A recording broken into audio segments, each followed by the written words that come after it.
Say I'll never change, just to go around town with some gasoline, just trying to bomb a flame, gonna burn the whole place down.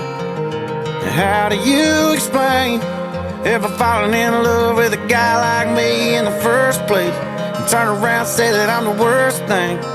I guess I'm the problem, and your meds never do no wrong. If I'm so awful, then why'd you stick around this long? And if it's the whiskey, then why you keep on pulling it off the shelf? You hate that when you look at me, you halfway see yourself. And it got me thinking, if I'm the problem, well, you might be the reason.